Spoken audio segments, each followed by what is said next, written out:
Ethan Hayes had never imagined his week would end on an alien planet with a glowing cube humming on his desk like a confused pet. He stared at it with raised eyebrows, unsure if it was dangerous or simply another harmless piece of Varanine culture. As a human diplomatic observer, he was used to receiving strange objects, but this one was different.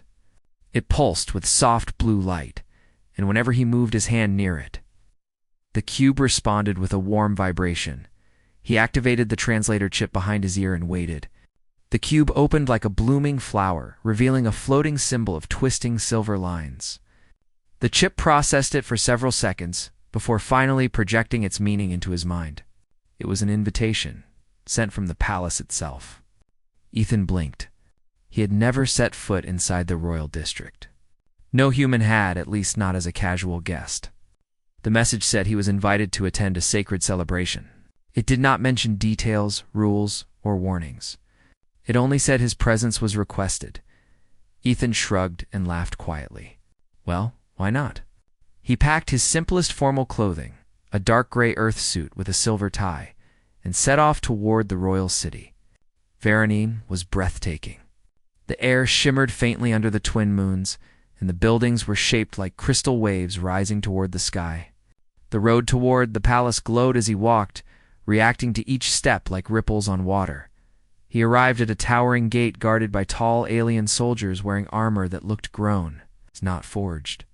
They scanned him, nodded politely, and guided him through a corridor lined with floating lanterns. Each lantern carried a small memory shard of light that shimmered whenever he walked past.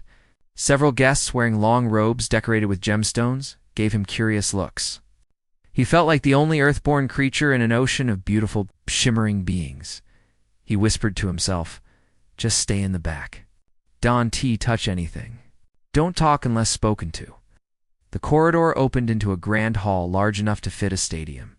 The ceiling looked like a night sky frozen in place, filled with swirling stars and drifting constellations that moved slowly like living artwork. Hundreds of alien clans stood around a glowing platform in the center. Music played soft, rhythmic, and oddly calming. Ethan stood near the back, trying to look invisible. He noticed that all the guests wore ceremonial robes. His simple suit suddenly felt awkward, like he had shown up to a royal ball wearing pajamas. Still, nobody stopped him, and the guards allowed him to enter the main hall. So he assumed everything was fine. Then the drums changed. The sound deepened, rolling like thunder across the hall. The crowd parted in a perfect circle. Ethan craned his neck to see what was happening. The royal family entered slowly, their movements smooth and graceful. The king was tall and silver-skinned, with 4 eyes that glowed softly. The queen walked beside him, wrapped in a robe embroidered with tiny lights that mimicked flowing water. But it was their daughter, Princess Lyra, who stole every breath from the room. She walked behind them with quiet grace. Her hair fell like liquid silver, glowing softly with every step. Her skin shimmered faintly, reflecting the colors around her. Her eyes were bright and full of quiet curiosity. Ethan stared for a moment, not because she was alien, but because something about her felt strangely calm, almost human-like in her expression. She looked around the hall, perhaps searching for someone.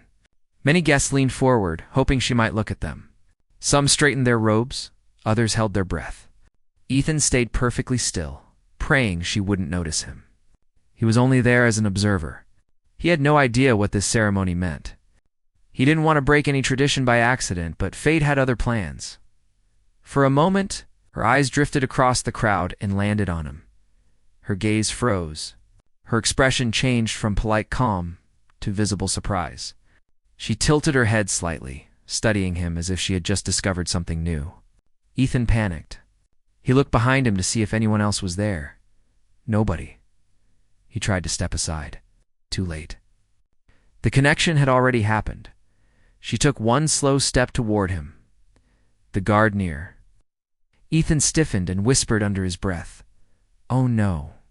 Ethan whispered back, "Oh no what? What did I do?" The guard swallowed hard. "She looked at you, so people look all the time." Ethan hissed. "Not during the binding ceremony," the guard whispered urgently. "You should not have stood where her gaze could fall." I didn't know, Ethan whispered back, sweating. A priest stepped forward and raised a crystal staff glowing with golden sparks. He spoke in a deep ceremonial voice that echoed through the hall. Ethan's translator chip struggled to keep up, but after a few seconds, it finally produced the translated words, "By ancient law. The one who receives the princess's first gaze becomes her chosen partner." Ethan's jaw dropped. His heart stopped. He blinked several times before whispering to himself, "No, nope, absolutely not. This can't be real." Every eye in the hall turned toward him. Guests murmured. Some gasped. Others looked furious. The king's 4 eyes widened in shock. The queen placed her hand over her heart, and Princess Lyra approached Ethan with a soft, hopeful expression. Ethan felt like running, or fainting, or both at the same time. The priest continued speaking, his tone heavy with ancient authority. The words made Ethan's stomach twist. The bond has been declared. The ritual must proceed. Ethan raised his hands in panic. "Wait, no, I didn't. This is a misunderstanding." The king walked toward him slowly, his steps heavy. Ethan forced a nervous smile. "Your Majesty, I honestly didn't know. I came here as a guest. A simple guest. I'm not trying to break your laws." The king looked at him with deep confusion.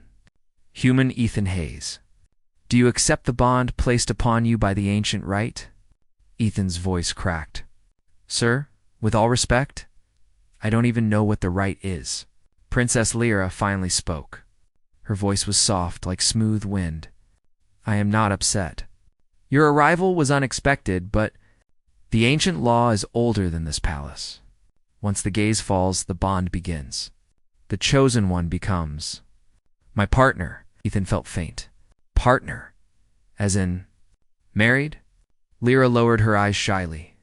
Yes. The hall trembled with whispers. Ethan felt the weight of hundreds of eyes watching him. He tried to speak, but no words came out. He didn't want to insult their culture. He didn't want to cause a diplomatic disaster. But he also didn't want to get married by accident. His heart pounded. "Princess, I didn't do anything. I didn't choose this." "I know," she said gently, "but the law chose for us." He stared at her, speechless. She did not look angry or forced. She looked calm, patient, and strangely hopeful. Ethan felt his panic lessen just a little. Her expression wasn't cold or demanding. It was kind. The crowd waited. The priest raised the staff again. The lanterns drifted lower, humming softly. Princess Lyra stepped closer and extended her hand toward Ethan. Her silver hair glowed in the lantern light. The entire hall became silent, holding its breath. Ethan looked at her hand, then at her gentle expression, then at the king. Then at the terrified guard beside him. He whispered, "If I refuse, will I insult your people?" The king looked at him with a heavy heart. "The clans will see refusal as dishonor. They may take it as rejection of our alliance. It would create trouble for you, and for us." Ethan's breathing slowed. He realized he had no safe way out. But more than that, he saw the sincerity in Princess Lyra's eyes. She wasn't forcing anything. She was offering. He slowly raised his hand. When their fingers touched, the hall erupted with bright light. The ancient bond activated, wrapping them both in a soft blue glow that made the air hum. Ethan felt a warm pulse inside his chest, as if something new had awakened. The crowd cheered, the lanterns rose, and the priest declared the union complete. Ethan barely heard any of it. He was too busy trying to understand how he had arrived as a guest and accidentally became the husband of an alien princess. Ethan woke up with the softest glow touching his face. For a moment, he thought he was still dreaming.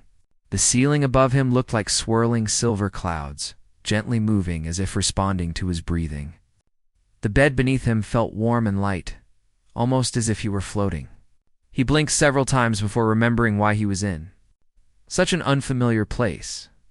He was in the royal palace, and he was the bonded partner of Princess Lyra.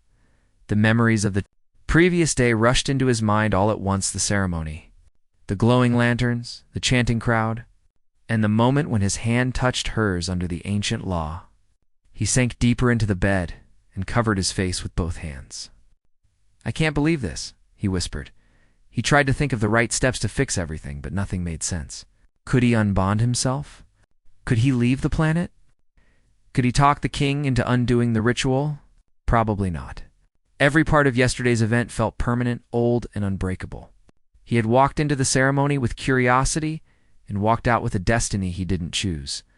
A soft chime sounded from the door, pulling him from his thoughts. The door slid open with a gentle hiss, and Princess Lyra stepped inside, holding a small glowing cup. She wore a thin silver robe that shimmered like moonlight, and her long hair floated slightly as she walked, as if touched by a soft wind. She paused when she saw him awake. "You are up," she said with a small smile. Ethan nodded awkwardly. "Yeah, I didn't really sleep much." She stepped closer, placing the cup on a nearby table. "This is morning essence. It helps calm the mind. You seemed troubled yesterday." "That's one way to put it," he muttered, trying to smile. She sat down on a floating chair beside the bed. For a long moment, neither of them spoke.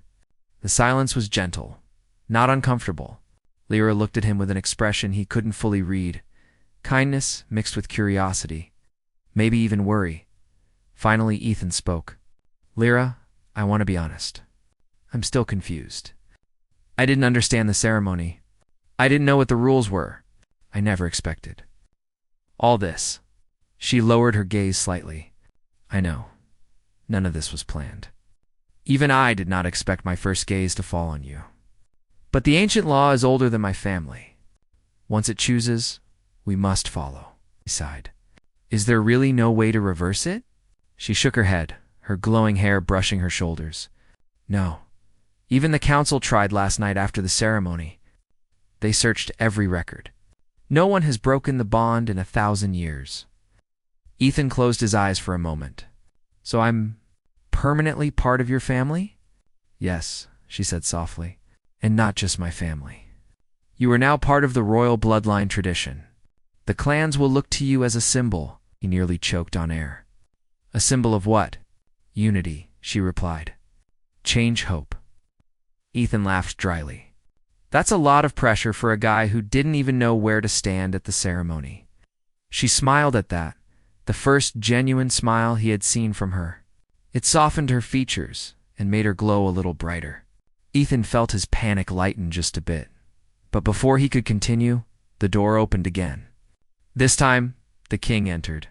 His 4 eyes reflected concern and exhaustion. 2 guards followed him, stopping near the doorway. Ethan straightened himself immediately. "Human Ethan Hayes," the king began. "I owe you an explanation." Ethan gulped. "I think I need one." The king paced slowly, his long robe brushing the floor like flowing silver water. After the ceremony, several clans began to argue.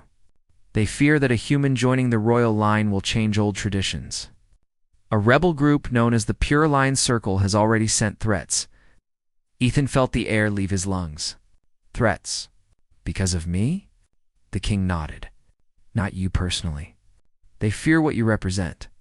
A step away from old traditions. They believe only those born of our lineage should be bonded to the royal family." Lyra spoke sharply. "They are stuck in old thinking. The ancient law chose Ethan. That should be enough." The king sighed. "Even so, they may attack. Our guards stopped one attempt last night." Ethan sat up straighter. "Is the palace in danger?" "Yes," the king admitted. "And the danger increases if they believe you are unwilling or frightened. They see weakness and doubt." Ethan swallowed hard. "So what should I do?" "You must show yourself," the king said. "Stand with Lyra during the unity ritual tonight. Show them that you accept the bond. If they see your courage, some may reconsider their fear." Ethan looked at Lyra. Her eyes were shining with quiet hope, but there was also worry hidden underneath. He realized she was afraid for him, not for herself. He took a deep breath. "Then I'll do it. I'll stand with her." The king studied him carefully. "You would stand against rebels for a world that is not yours?" Ethan nodded, even though nervousness twisted in his stomach. "If I became part of this family, even by accident, then I won't run away and leave you all to deal with the trouble." A slow, respectful expression spread across the king's face. "You have the heart of a warrior, human." Ethan didn't feel like a warrior, but he returned the nod. That night came faster than he expected. The palace transformed into a glowing fortress. Floating shields shimmered above the halls. Guards stood in every corridor. Lanterns filled the sky with warm blue light, hovering like stars. Ethan wore a ceremonial robe given to him earlier that afternoon. It was long and silver blue, decorated with patterns that moved like living streams. He felt strange wearing it, but also strangely proud. Lyra stood beside him, wearing a similar robe. Her hand brushed his gently. Even that small touch made him feel calmer.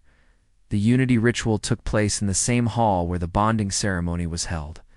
Hundreds of clan leaders filled the room. Some looked tense. Some looked angry. Some looked curious. The king stood before them with his staff glowing gold. The ritual began with soft chanting. The lanterns circled slowly above the hall, casting shifting shadows. Lyra stepped forward and held Ethan's hand openly. Gasps echoed through the hall. Ethan felt many eyes watching him, judging him, testing him. He squeezed Lyra's hand to show he wasn't afraid. Then the explosion came.